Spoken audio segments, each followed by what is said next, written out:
నరసరావుపేటలోని కొత్త రఘురామయ్య కాలేజీ ఆవరణలో ఫిజియోథెరపీపై అవగాహన సదస్సు నిర్వహించారు.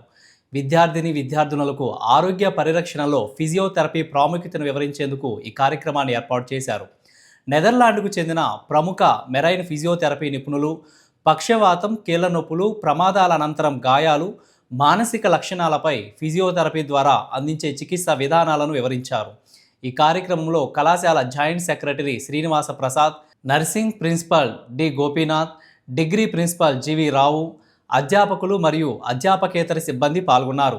సెమినార్ను కళాశాల ప్రిన్సిపల్ డాక్టర్ గోపాలకృష్ణ ప్రారంభించారు. I came to the physiotherapy college in Narsapet to teach group exercises because group exercises are easy to give and nice, very nice to give, and an enjoyment to the people. It's an easy way to keep everybody moving, and that's why I wanted to teach these very nice students. Thank you very much.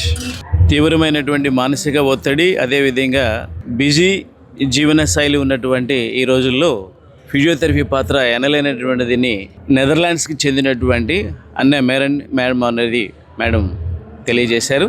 స్థానిక కొత్త రఘురామయ్య కళాశాల యందు నిర్వహించినటువంటి seminar యందు madam పాల్గొని advance techniques in physiotherapy, దాని యొక్క ఉపయోగాలు, విద్యార్థులు ఎలాంటి ఈవెంట్స్ నేర్చుకోవాలి, ఈ ఫిజియోథెరపీ ద్వారా ఉజ్వలమైనటువంటి భవిష్యత్తుని ఏర్పాటు చేసుకోవాలి, క్రమశిక్షణతో చదివి ఈ యొక్క ఫిజియోథెరపీ అనేటువంటిది ఈరోజు ఉన్నటువంటి దానిలో చాలా ప్రాముఖ్యత కలిగినటువంటిది.